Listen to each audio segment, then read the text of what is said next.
Hello everyone, मैं रुद्रमूर्ति। इस lecture में आप सभी का स्वागत है।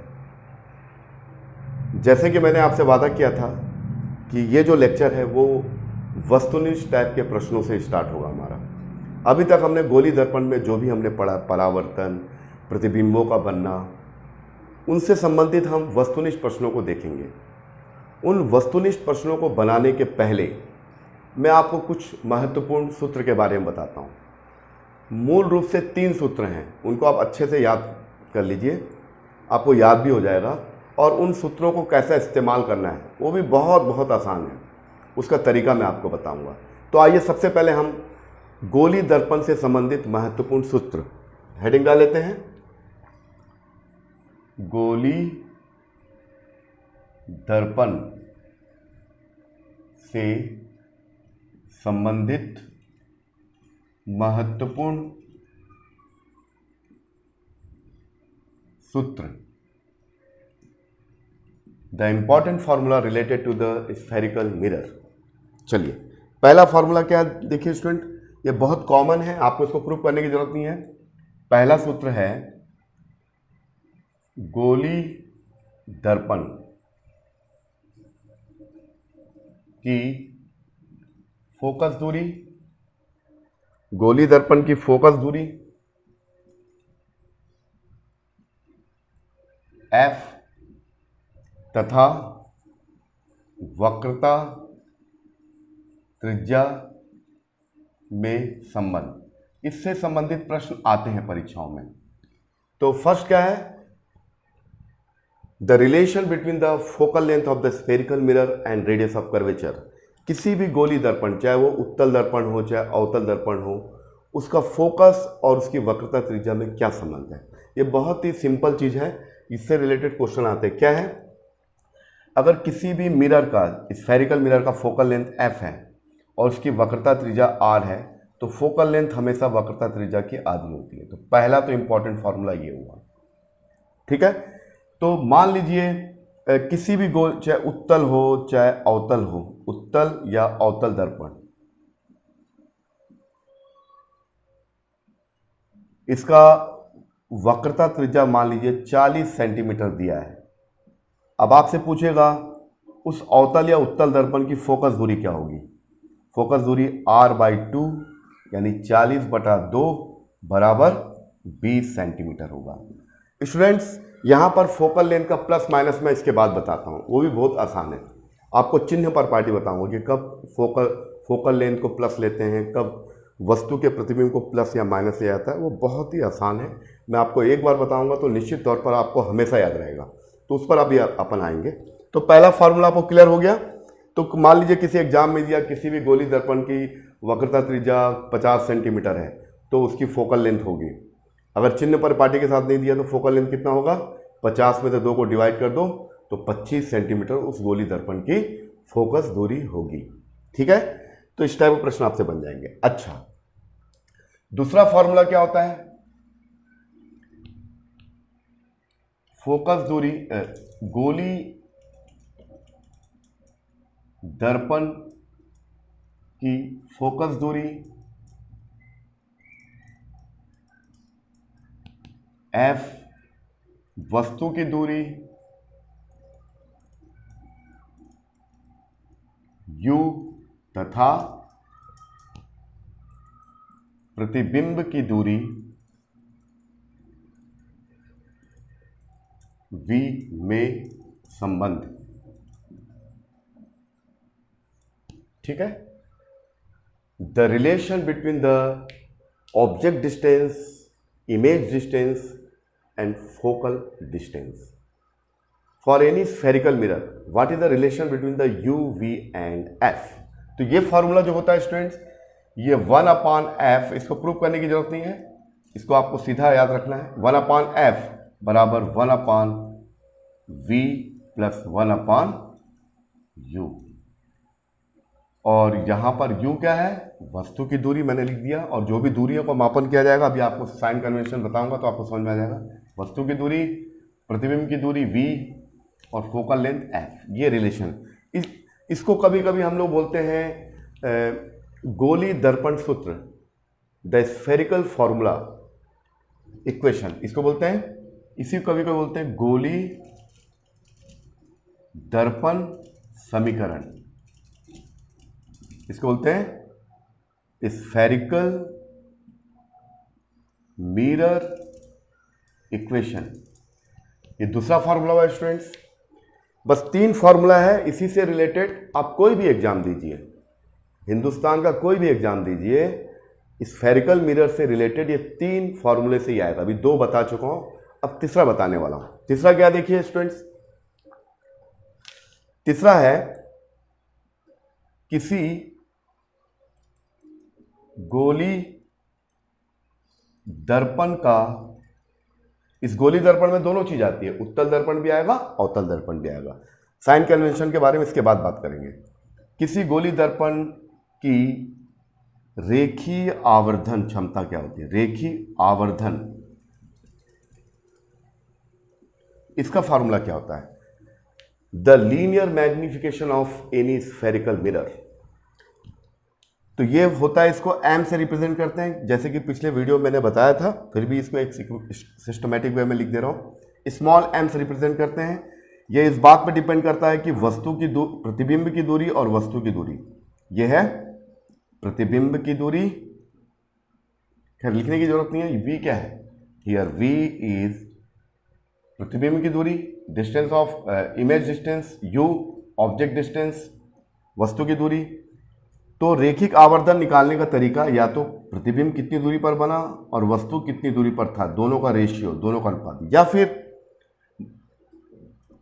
प्रतिबिंब की हाइट h डेज और वस्तु की हाइट, जहां पर h वस्तु की हाइट है, वस्तु की ऊंचाई, वस्तु की ऊंचाई, और h डेज क्या है स्टूडेंट्स, प्रतिबिंब की ऊंचाई। किसी किसी जगह यहां पर I/O भी लिखा रहता है, तो उससे कोई फर्क नहीं पड़ता। या तो आप h डेज का मतलब इमेज का हाइट I लिखते हैं, ऑब्जेक्ट हाइट O, ऑब्जेक्ट का मतलब O। अब इस सूत्र में यहां पर कहीं ना कहीं माइनस लगेगा, या तो यहां माइनस लगेगा, यहां, तो ये ध्यान रखिए यहां माइनस लगता है। जबकि यही सूत्र अगर लेंस के लिए प्रयोग करेंगे, लेंस का प्रयोग करेंगे, तो उसमें जो रेखिक आवर्धन होता है वो प्लस आ जाता है। तो इस बात को अगर अच्छी तरह आप समझ जाओगे तो प्रकाश में 3 टॉपिक है, एक तो गोली दर्पण या समतल दर्पण का परावर्तन, फिर अपवर्तन, अपवर्तन में लेंस आएंगे, तो उनमें भी ये चीज़ें आपको काम आएंगी, साइन कन्वेंशन। तो किसी भी गोली दर्पण की रेखिक आवर्धन क्या होती है, m बराबर -v/u या फिर h डेज अपान h या I/O, I मतलब image distance, image height, object height. Minus sign या तो यहाँ रहेगा या तो यहाँ रहेगा, कहीं ना कहीं माइनस साइन रहेगा। यही अगर लेंस वाला हो जाएगा, किसी लेंस की रेखिक आवर्धन में ये प्लस हो जाएगा, बाकी एज इट इज रहेगा। ठीक है स्टूडेंट, ये 3 फॉर्मूला मैंने अभी आपको बताया। अब इन फॉर्मूलों को इस्तेमाल करने के पहले आपको कुछ चिन्ह परिपाटी के बारे में बताता हूँ, बहुत बहुत आसान है। चलिए आप उसके बारे में बात करते हैं। तो तब तक आप इसको उतार भी सकते हैं, उतार लीजिए इसको।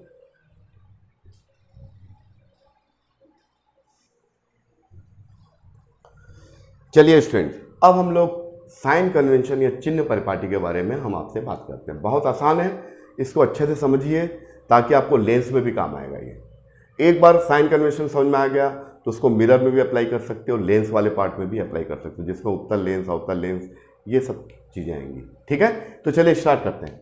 तो देखिए साइन कन्वेंशन होता क्या, देखिए पहले हम अवतल दर्पण के लिए बताते हैं, सबके लिए, किसी के लिए भी निकाल सकते हैं। अवतल दर्पण, जैसे कि मैंने आपको बताया, अवतल दर्पण इस टाइप का रहता है, पीछे का जो कॉन्वेक्स पार्ट है इसको पॉलिश कर दो, और ये जो कॉनकेव वाला जो अंदर वाला धंसा हुआ भाग है ये रिफ्लेक्टिंग पार्ट है। अब यहाँ से हो गया एक लाइन खींच दो। चलिए साइन कन्वेंशन यहाँ लिखते जा रहा हूँ, बहुत आसान है, सीख लीजिए आप, हमेशा काम आएगा आपको। चलिए ये दर्पण है, दर्पण के सामने यहाँ पर एक वस्तु रखी हुई है AB, ठीक है। तो सबसे पहली चीज, आपतित किरण की दिशा, आपतित किरण की दिशा सदैव वस्तु से दर्पण की ओर लिया जाता है, दर्पण की ओर लिया जाता है। बस 2-3 चीज याद रखिए, आपसे सब बन जाएगा और यही का लेंस में भी काम आ जाएगा आपको। क्या बोल रहा हूं मैं? आपतित किरण की दिशा सदैव वस्तु से दर्पण की ओर ली जाती है, यानी ये दर्पण है और ये वस्तु है, तो आपतित किरण की दिशा हमेशा वस्तु से ऐसा लेंगे, यानी ऐसा, यानी यहां पर ऑब्जेक्ट रखा हुआ है, यहां पर मिरर है, तो जो आपतित किरण का डायरेक्शन ऑब्जेक्ट से वस्तु की ओर लेते हैं। ठीक है, तो यहां लिख देते हैं इंग्लिश में भी,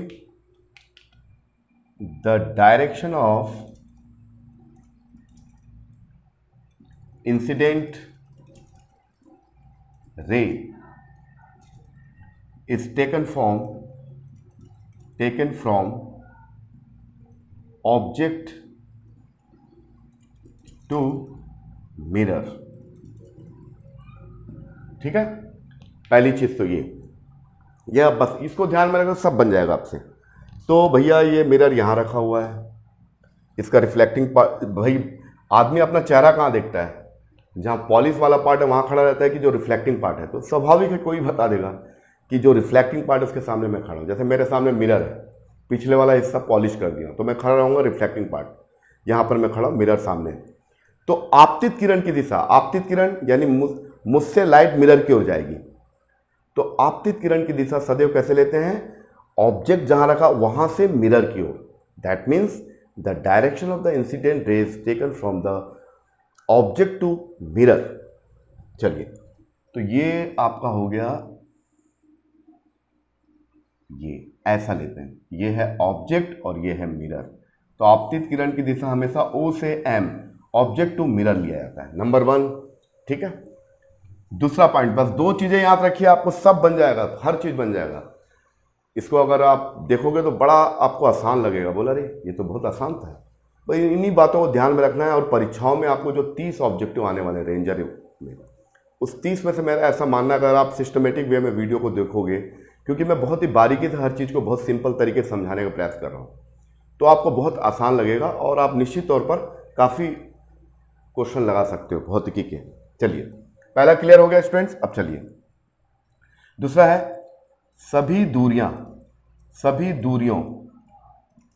चाहे वो वस्तु की दूरी हो, चाहे प्रतिबिंब की दूरी हो, चाहे वक्रता त्रिज्या हो, रेडियस ऑफ कर्वेचर हो, फोकल लेंथ हो, है ना, ये सभी दूरियों, वस्तु की दूरी, प्रतिबिंब की दूरी, वक्रता त्रिज्या, फोकल लेंथ का मापन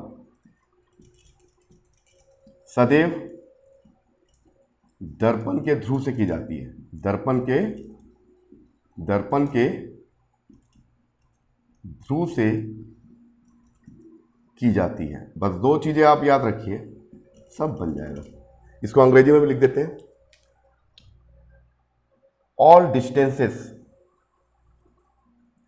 distances like U, V, R, F measured from pole of mirror। ठीक है स्टूडेंट, बस दूसरा पॉइंट ये रखिए, जो भी हम डिस्टेंस मेजर करेंगे, चाहे वो यहां से पोल से, ये पोल है, ये P पोल से करेंगे, दर्पण से वस्तु की ओर, दर्पण से प्रतिबिंब की ओर, यानी जैसा जो भी डिस्टेंस का मेजर करेंगे हमेशा कहां से करेंगे? दर्पण से करेंगे, दर्पण के पोल से वस्तु की ओर, दर्पण के पोल से प्रतिबिंब की ओर। अगर प्रतिबिंब यहां बन रहा है तो हम ऐसे लेंगे, प्रतिबिंब अगर पीछे बन रहा है दर्पण के पीछे तो डिस्टेंस, यानी कुल मिलाकर हमारा जो बेस पॉइंट क्या होगा? सभी दूरियों का मापन हमेशा दर्पण के ध्रुव से की जाती है। All distances measure from pole of the mirror. ठीक है, बस थर्ड पॉइंट बता देता हूं स्टूडेंट, फिर आपका ये साइन कन्वेंशन खत्म हो जाएगा। थर्ड पॉइंट,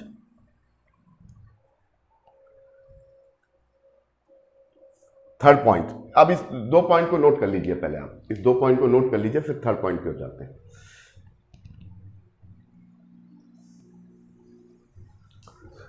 चलिए स्टूडेंट, मैंने 2 रूल बता दिया साइन कन्वेंशन का।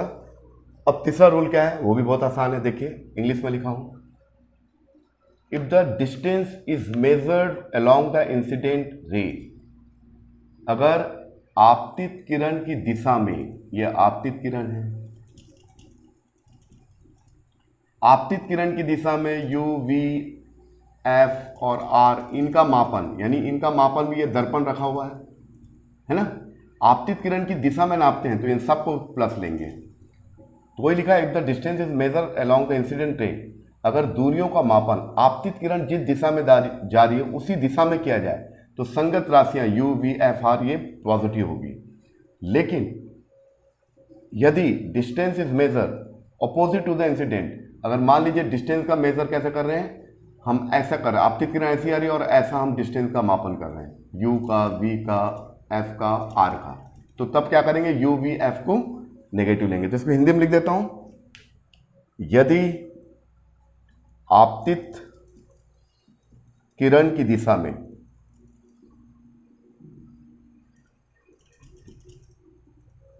यू, वी, एफ, आर का मापन किया जाए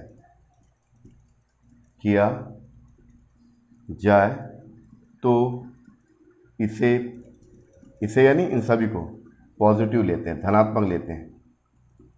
और इसका उल्टा क्या है, और यदि आपतित किरण के विपरीत दिशा में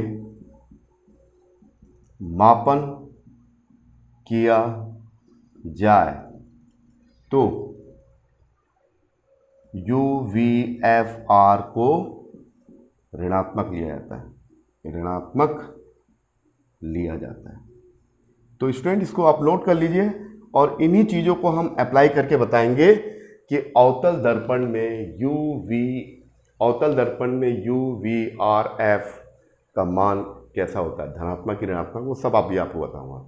ऐसे उत्तल दर्पण में कैसा बनता है, कैसा लेंगे यू, वी, आर, एफ का, तो ये बहुत इंपॉर्टेंट है। और ये चीज़ें उन्हीं को समझ में आएंगी जो इसके पहले वाला लेक्चर सुना होगा। इसके पहले वाला लेक्चर क्या है, गोलीय दर्पण में प्रतिबिंब की रचना।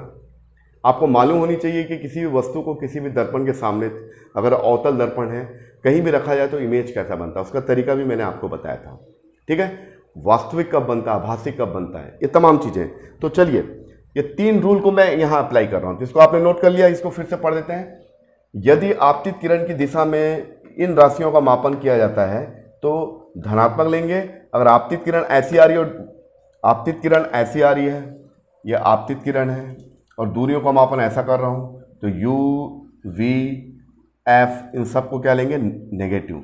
आपतित किरण ऐसी आ रही है और उसी की दिशा में हम दूरी का मापन कर रहे हैं, तो यू, वी, एफ, इन सबको क्या लेंगे, धनात्मक लेंगे। तो ये चीज़ों को ध्यान में रखना चाहिए। चलिए, अब इसी चीज़ को जो 3 नियम लिखा उसको अप्लाई करूंगा, फिर उसके बाद वस्तुनिष्ठ प्रश्न बताऊंगा मैं आपको, तो ये खत्म हो जाएगा। और ये चीज़ें आपको जानना बहुत जरूरी है। इसको मिटा देते हैं स्टूडेंट्स। अब इसके बाद मैं आपको इसका साइन कन्वेंशन अप्लाई करके दोनों में बताता हूँ, उत्तल दर्पण में बताता हूँ, अवतल, तो आपको एकदम क्लियर हो जाएगा, आपका कंफ्यूजन दूर हो जाएगा कि हम प्लस माइनस कैसे लेते हैं।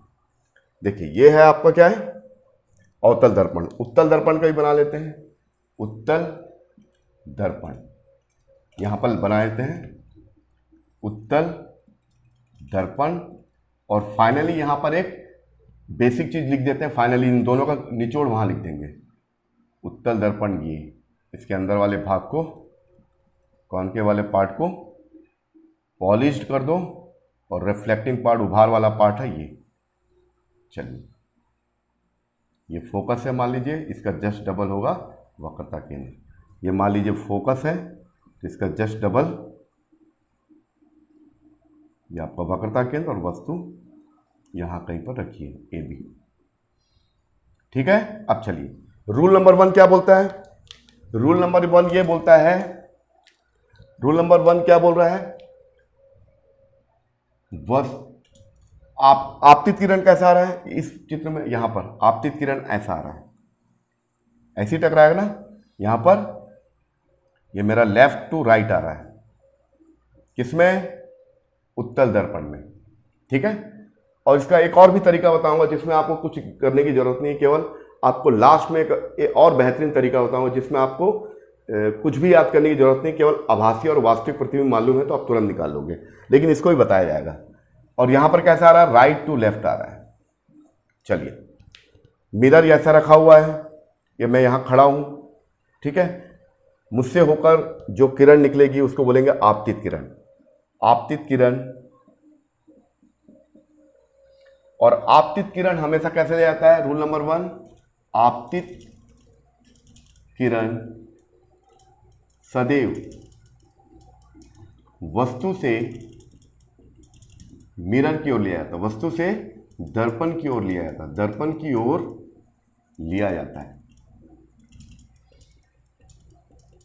तो आपतित किरण क्या होगा, ये यहां पर वस्तु रखा है तो वस्तु से होकर ये ऐसा किरण, तो आपतित किरण हमेशा वस्तु से दर्पण की ओर, यहां भी आपतित किरण की दिशा कहां से लेंगे, वस्तु से दर्पण की ओर, रिफ्लेक्टिंग पार्ट की ओर।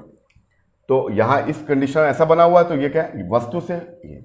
चलिए ठीक है। सेकंड पॉइंट है, सभी दूरियों का मापन दर्पण के ध्रुव से किया जाता है,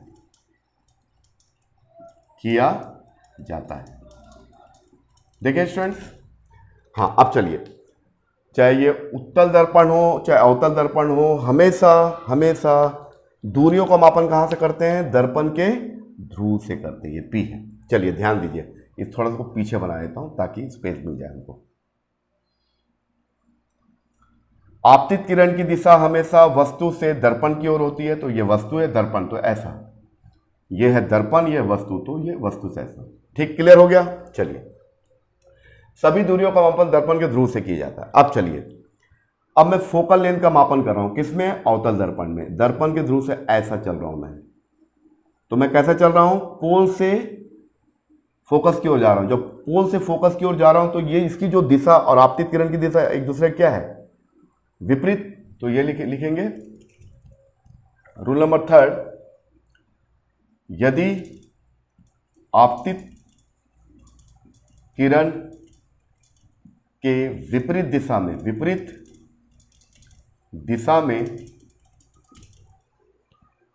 वापतित किरण की विपरीत दिशा में दूरियों का मापन होता है, दूरियों का मापन होता है, तो U, V, F इनको ऋणात्मक लिया जाता है, ऋणात्मक लिया जाता है। बस खत्म हो गया स्टूडेंट, बहुत आसान था ये। इसके बाद एक और तरीका बताओ। देखें, आपतित किरण ऐसी आ रही है, आपतित किरण वस्तु से मिरर की ओर ऐसी आ रही है, लेकिन दूरी का मापन करने का नियम क्या है, दर्पण से फोकस की ओर, दर्पण से वक्रता केंद्र की ओर, दर्पण से वस्तु की ओर। तो मैं ऐसा कर रहा हूं तो मैं आपतित किरण के विपरीत दिशा में चल रहा हूं, तो ये फोकल लेंथ क्या होगा, ये ऋणात्मक, और यहां से दर्पण के ध्रुव से वक्रता केंद्र की ओर जा रहा हूं तो वक्रता त्रिज्या ऋणात्मक, और दर्पण के ध्रुव से ये वस्तु की दूरी, ये हो गया U, ये भी ऋणात्मक। अब इसका इमेज कहां बनता, देखिए आपको मालूम है, आपको मालूम होगा,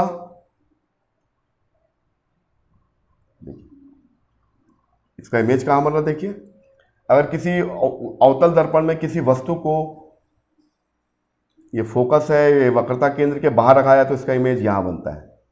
इसका नाम AB है तो B dash A dash, F और C के बीच बनेगा, उल्टा बनेगा। ये हो गया आपका ऑब्जेक्ट, ये इमेज।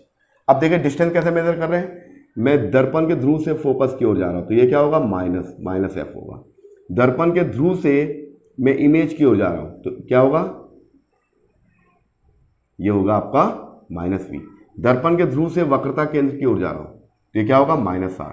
दर्पण के ध्रुव से वस्तु की ओर जा रहा हूं, ये हो गया -U।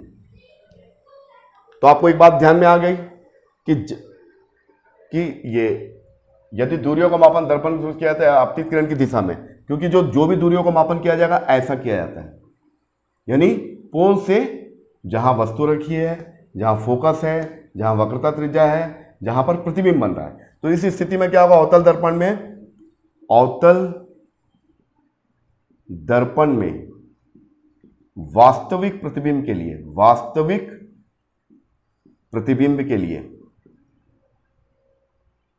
U तो हमेशा नेगेटिव होता है, चाहे वो लेंस हो चाहे मिरर हो, U हमेशा ऋणात्मक हो, क्योंकि मैं तो यहां खड़ा हूं, आपतित किरण ऐसी आ रही, दूरी का मापन ऐसा किया जाता है तो ऋणात्मक होता है वो, तो ठीक है। और फोकस क्या होगा, इसका फोकस दूरी भी ऋणात्मक होगा स्टूडेंट्स, और साथ ही साथ वक्रता त्रिज्या भी ऋणात्मक होगा, वक्रता त्रिज्या भी ऋणात्मक होगा। और चूंकि वास्तविक प्रतिबिंब है तो दर्पण के सामने बन रहा है, तो प्रतिबिंब भी क्या होगा, प्रतिबिंब की दूरी भी क्या होगा, -v होगा, क्योंकि यहां पर सभी इस पोल के इधर रखे हुए हैं, फोकस भी धरी है, वस्तु भी धरी है, इमेज भी यहीं बन रहा है। आपतित किरण ऐसा आ रहा, दूरियों का मापन उसकी विपरीत दिशा में क्या है, तो सभी चीजों को क्या लेंगे, ऋणात्मक लिया जाएगा। अब आते हैं उत्तल दर्पण में क्या होता है। उत्तल दर्पण में हमेशा क्या होता है, देखिए उत्तल दर्पण में क्या होगा, देखिए दर्पण के ध्रुव से आपतित किरण कैसी आ रही है, आपतित किरण ऐसे आ रही है, और दूरी का मापन कैसे करते हैं, दर्पण के ध्रुव से फोकस की ओर, ये देखिए ऐसा मैं कर रहा हूं, तो ये जो तीर और ये तीर एक ही दिशा में, तो फोकस को लेंगे प्लस। अच्छा चलिए, अगर मान लीजिए ये वक्रता केंद्र है, सी है, तो इसका मापन ऐसा क्या है, दर्पण के पोल से वक्रता केंद्र की ओर और आपतित किरण की दिशा में ही चल रहा हूं, तो ये होगा r प्लस हो जाएगा। फोकस क्या होगा, यहां फोकस भी प्लस हो जाएगा। अच्छा, प्रतिबिंब भी यहीं कहीं बनता है, दर्पण के पीछे ही बनता है। प्रतिबिंब कहां बनता है, देखिए स्टूडेंट्स, ये यहां पर फोकस और इसके पोल के बीच में बनता है, यहां पर बन रहा है इमेज, और सीधा बनता है a डैश b डैश। तो ये यहां से दूरी का मापन करूंगा तो ये क्या होगा, ये भी प्लस हो जाएगा। तो अब यहां पर लिखिए, और उत्तल दर्पण के लिए, उत्तल दर्पण के लिए, उत्तल दर्पण के लिए, उत्तल दर्पण के लिए U तो हमेशा ऋणात्मक होता है। U कैसे ऋणात्मक होगा, देखो आपतित किरण ऐसी आ रही है और दूरी का मापन पोल से करते हैं, तो पोल से ऐसा कर रहा हूं, देखिए तो आपतित किरण ऐसा और उसकी विपरीत दिशा में कर रहा हूं, तो U हमेशा नेगेटिव होता है, U हमेशा नेगेटिव होता है। फोकल लेंथ, अवतल दर्पण का फोकल लेंथ नेगेटिव होता है, लेकिन उत्तल दर्पण का फोकल लेंथ क्या होगा, पॉजिटिव हो जाएगा। U नेगेटिव होगा, और V क्या होगा, देखिए इमेज यहीं कहीं बन रहा है, तो ऐसा मापन करूंगा, यानी आपतित किरण की दिशा में ही मापन कर रहा हूं, तो V प्लस हो जाएगा,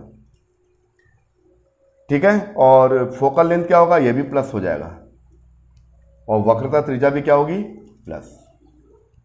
तो ये आपको समझ में आ गई। तो अब इसको एक चार्ट बना के मैं लिख देता हूं, ठीक है, और आपको हमेशा याद रहेगा। चलिए इसको उतार लीजिए आप।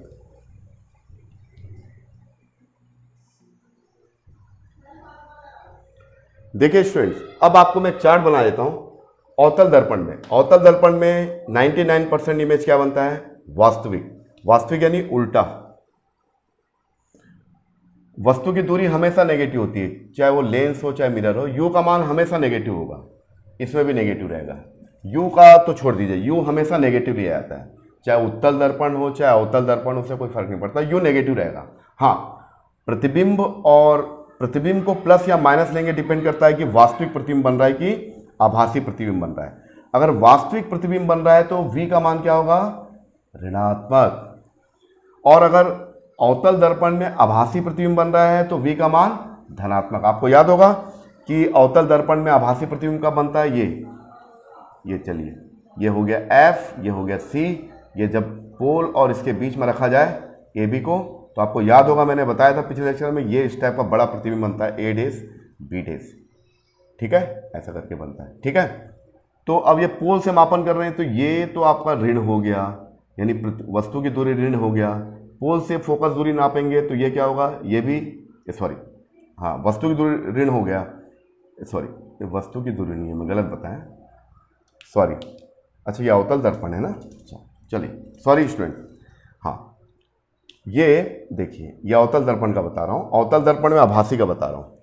तो ये क्या होगा, ये आपका P हो गया, ये F हो गया, ये C हो गया, ठीक है। यहाँ पर रखा गया AB दर्पण के सामने, तो इसका इमेज आपको याद होगा कि यहाँ पर कहीं बनता था आभासी, बड़ा और आवर्धित, ठीक है।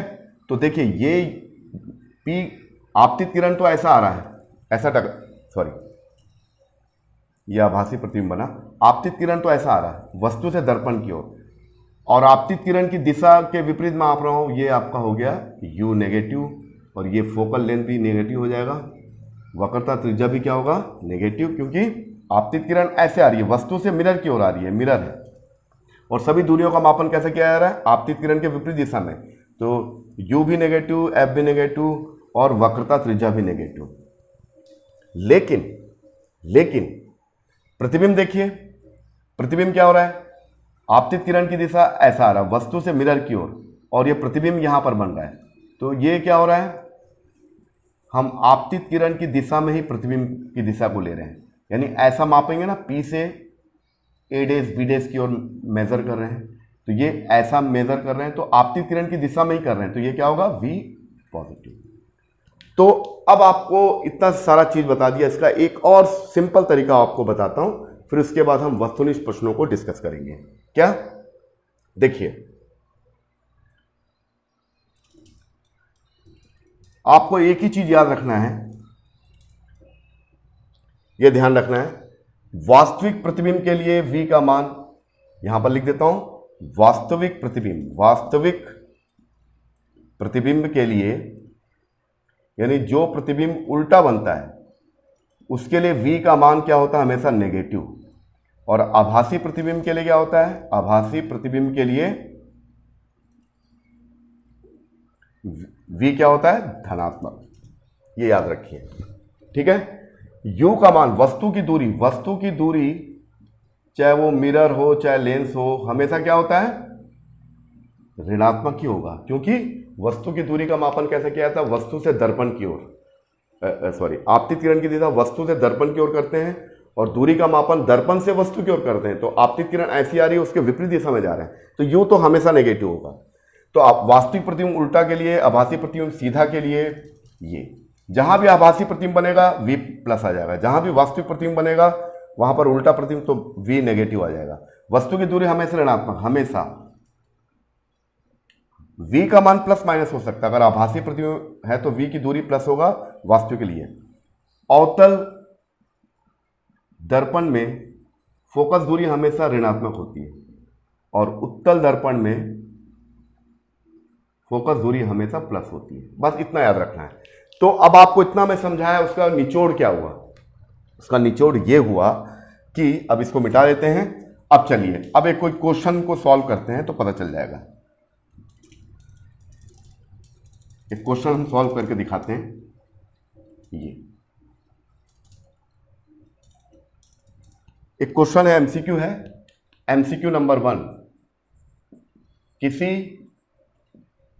उत्तल दर्पण की वक्रता त्रिज्या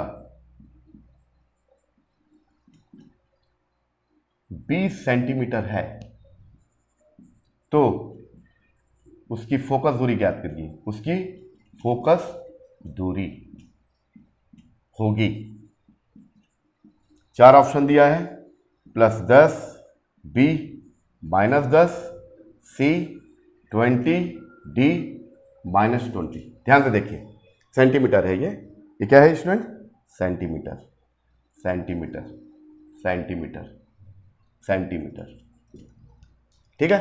अब देखो यहां पर आप वैसे लगा लोगे, ठीक है, आपको फॉर्मूला बताया था क्या, कि किसी भी गोली दर्पण का जो होता है F बराबर R/2 होता है। तो इससे निकाल लोगे, F बराबर R कितना है भाई, 20 है, 20 में 2 को डिवाइड करिए, 10 सेंटीमीटर आ गया। लेकिन यहां पर चिन्ह पर पार्टी के साथ दिया है, तो आप देखेंगे कि जो आप देखोगे, आपको मैंने बताया था कि उत्तल दर्पण में हमेशा सीधा और छोटा प्रतिबिंब बनता है, सीधा व छोटा। अगर इसके बारे में अगर आपको जानना है तो गोली दर्पण में प्रतिबिंबों की रचना का वीडियो आप जरूर देखिए, जिससे आपको पूरा समझ में आ जाएगा। तो फिर भी याद करने के लिए क्या है, उत्तल दर्पण में हमेशा सीधा व छोटा प्रतिबिंब बनता है, प्रतिबिंब बनता है। और सीधा का मतलब क्या होता है, आभासी, और आभासी के लिए V का मान क्या होगा, धनात्मक। और फोकल लेंथ क्या कैसे निकालते हैं, फोकल लेंथ देखिए, आपको डायग्राम से बता रहा हूं। ये अंदर वाले हिस्से को पेंट मार दिया मैं, और ये आपका P है, ये आपका F हुआ, और ये हो गया C। वस्तु इस रिफ्लेक्टिंग पार्ट के सामने रखा हुआ AB। आपतित किरण की दिशा वस्तु से दर्पण की ओर होती है, आपतित किरण की दिशा में ही मैं फोकस दूरी का मापन कर रहा हूं। फोकस दूरी का मापन कर रहा हूँ, ठीक है ना। आपतित किरण ऐसा रहा वस्तु से मिरर की ओर और पोल से फोकस की ओर मैं कर रहा हूँ मापन, तो उसी की दिशा में कर रहा हूँ। ये आपतित किरण है और ये दूरी का मापन पोल से, तो उसी दिशा में कर रहा हूँ, तो ये क्या होगा प्लस एफ, ठीक है, उसी दिशा में प्लस एफ हो जाएगा। वक्रता त्रिज्या भी क्या हो जाएगा, ये भी प्लस आर हो जाएगा क्योंकि आपतित किरण की दिशा में। तो यहां पर एमसीक्यू क्या होगा, देखिए एफ का मान क्या होगा, 10 तो होगा लेकिन प्लस 10 आएगा। कितना आएगा, प्लस 10 आएगा। यही चीज अगर आपसे पूछ दिया एमसीक्यू में किसी अवतल दर्पण की वक्रता त्रिज्या 20 सेंटीमीटर है या 20 या 40 ले लो, चलो 40 सेंटीमीटर है, तो फोकस दूरी निकालिए, फोकस दूरी ज्ञात कीजिए। If the radius of curvature of an spherical mirror is given 40 centimetre, तो find the focal length of the mirror. तो ऐसा दिया रहेगा, तो देखिए किसी अवतल दर्पण में वक्रता, तो उसका फोकस दूरी, तो ये वैसे निकालोगे r/2, तो ये होगा 40/2, ये हो गया 20 सेंटीमीटर। लेकिन 4 ऑप्शन दिया रहेगा, एक +20, बी दिया रहेगा -20, सी दिया रहेगा -10, डी दिया रहेगा +10। तो यहां पर क्या कंफ्यूजन क्या होगा, प्लस और माइनस में होगा। तो अब आपको कंफ्यूज होने की बिल्कुल आवश्यकता नहीं है, आप सीधा क्या करोगे, देखिए अगर आपको कंफ्यूजन लग रहा है तो एक चित्र बना लीजिए, तुरंत चित्र बनाइए। क्या, कौन सा दर्पण है भाई, अवतल दर्पण ये ऐसा होता है, पीछे का हिस्सा पेंट मार दीजिए, ये यहां पर कोई वस्तु रखा हुआ है ए बी, ठीक है ना। और आपतित किरण की दिशा हमेशा वस्तु से दर्पण की ओर लेते हैं ये, और दूरियों का मापन हमेशा ध्रुव पोल से किया जाता है। ये मान लीजिए इसका फोकस है, ठीक है, ये मान लीजिए इसका वक्रता केंद्र है, सॉरी ये वस्तु को इसके बाहर कर दो थोड़ा सा, ये ए बी, ये वक्रता केंद्र है, ठीक है। तो आपतित किरण हमेशा वस्तु से दर्पण की ओर और दूरी का मापन हमेशा दर्पण के ध्रुव से पोल फोकस की ओर, वक्रता केंद्र की ओर, वस्तु की ओर करते हैं, और इमेज जहां बनेगा वो अलग मसला है। तो ये मैं ऐसा कर रहा हूं, आपतित किरण ऐसा आ रहा है और फोकस दूरी का जो मापन कर रहा हूं पोल से फोकस की ओर कर रहा हूं, तो मैं इस तीर के उल्टे दिशा में जा रहा हूं, तो फोकस क्या होगा, ऋणात्मक। तो यहां पर क्या होगा, -20 आ जाएगा, -20 आ गया स्टूडेंट। तो आपको मेरी बात समझ में आ गई। तो फिर शॉर्ट में एक बार बता देता हूं। देखिए क्या है, आपको चिन्ह परिपाटी को याद करना है, तो सबसे आसान तरीका क्या है, आपको लिख देता हूं, ये फाइनली हो जाएगा। इसको हमेशा याद रखिए, आपको लेंस में भी काम आएगा, कभी भी आप कंफ्यूज नहीं होगे। तो यहां पर लिखना है कॉनकेव मिरर, ठीक है, कॉनकेव मिरर, अवतल दर्पण और कॉन्वेक्स मिरर,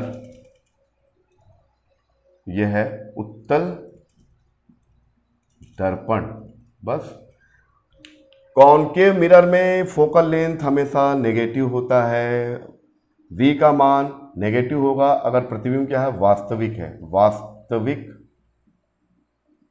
वास्तविक का मतलब उल्टा, और उल्टा का मतलब दर्पण के सामने बनता है, और u का मान तो हमेशा नेगेटिव रहता है, इसमें तो कोई दो राय नहीं है। अच्छा, अगर अवतल दर्पण में प्रतिबिंब आभासी बनता है, आभासी कब बनता है, जब हम वस्तु को उस अवतल दर्पण के पोल और फोकस के बीच में रखते हैं, तो प्रतिबिंब कैसे बन जाता है, आभासी बन जाता है, ठीक है। तो कैसे बनेगा, देखिए आभासी बनने से क्या होता है, देखिए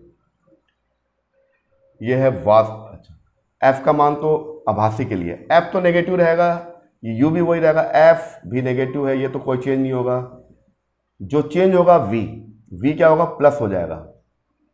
ये किसके लिए, आभासी का मतलब सीधा, और छोटा भी हो सकता है, सॉरी इसमें तो बड़ा बनता है, मैग्नीफाइड बनता है, उसमें छोटा बनता है।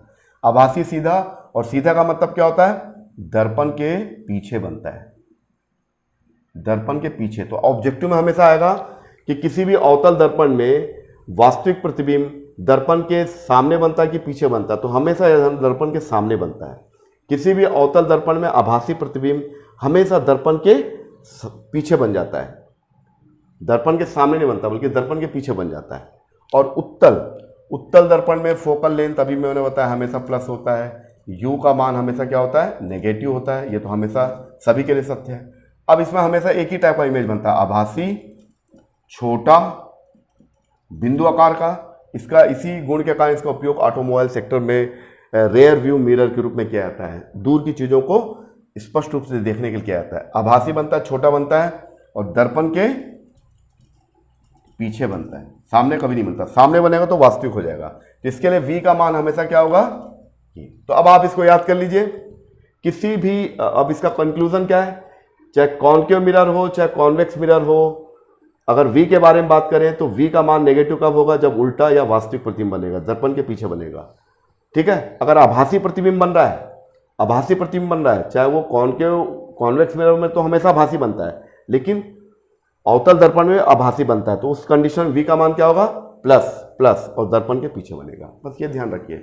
उत्तल दर्पण का फोकल लेंथ क्या होता है, उत्तल दर्पण का फोकल लेंथ हमेशा पॉजिटिव होता है, जबकि अवतल दर्पण की फोकल लेंथ हमेशा नेगेटिव। तो ये दोनों, अगर अवतल दर्पण का फोकल लेंथ नेगेटिव तो ये क्या होगा, प्लस होगा, और u का मान हमेशा हर केस में नेगेटिव होता है। बस इतना ध्यान रखिए। तो इससे आपको साइन कन्वेंशन आपको समझ में आ गया होगा। तो मैं उम्मीद करता हूं कि आपको ये लेक्चर क्लियर हो गया होगा, खासकर साइन कन्वेंशन के बारे में। जब भी कोई वास्तविक प्रतिबिंब बनेगा तो v का मान धनात्मक लोगे, ठीक है, v का मान धनात्मक लोगे। और जब भी कोई आभासी प्रतिबिंब वास्तविक प्रतिबिंब बनेगा तो v का मान ऋणात्मक लोगे। तो v का मान ऋणात्मक कब लिया जाता है, जब वास्तविक प्रतिबिंब बनता है या उल्टा प्रतिबिंब बनता है या दर्पण के सामने बनता है।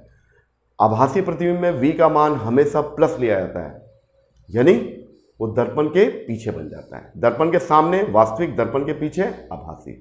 तो ये सब चीज़ें आपको क्लियर हो गई होगी, साइन कन्वेंशन। अब आपको कभी कंफ्यूजन नहीं होगा। इसके बाद में और भी एमसीक्यू अगले वीडियो में बताऊंगा। आज का जो लेक्चर था वो केवल साइन कन्वेंशन के बारे में था कि किसी भी दर्पण के सूत्र में जो यू वी एफ जो भी यूज़ किया जाता है उसका साइन कन्वेंशन क्या है, उसको हम कैसे इस्तेमाल करते हैं। तो इसके बाद जो अगला वीडियो अभी बनाऊंगा मैं, उसमें अब जो है इससे रिलेटेड छोटे छोटे क्वेश्चन जो बहुत ही इजी टाइप के आते हैं, जो रेंजर के एग्जाम में, सीजीपीएससी के एग्जाम में या अदर कॉम्पिटिटिव एग्जाम में है, उनका कलेक्शन मैं आपको बताऊंगा। तो अगले वीडियो में इससे भी ज़्यादा एक्साइटिंग पार्ट आएगा, जिसमें अब आपको ये कॉन्फिडेंस हो जाएगा कि हाँ, मिरर से संबंधित कोई भी प्रश्न आया तो मैं बना सकता हूँ। इन्हीं सब बातों के साथ ये लेक्चर खत्म हो जाता है। और अगर आपको ये मेरा लेक्चर अच्छा लगता है तो उसको लाइक करिए, सब्सक्राइब करिए, और भी अपने दोस्तों को जो प्रतियोगी परीक्षाओं की तैयारी कर रहे हैं उनको फॉरवर्ड करिए, ताकि अधिक से अधिक लोगों तक ये नॉलेज मिले, उनको भी फ़ायदा मिले, आपको भी फ़ायदा मिले। Win to win situation. अगर उनकी जीत होगी तो आपकी जीत होगी। मेरी जीत कब होगी, जब आप सफल हो जाओगे, है ना। तो मेरे इस नॉलेज को अधिक से अधिक लोगों तक प्रसारित करिए। और आपका कोई भी कमेंट्स होगा, मैं कैसा पढ़ा रहा हूँ या मेरे पढ़ाने में कोई भी अगर आपको कमेंट करना है तो आप उसको कमेंट भी कर सकते हैं, उसको हम देखेंगे। ओके, थैंक यू, फिर मिलते हैं।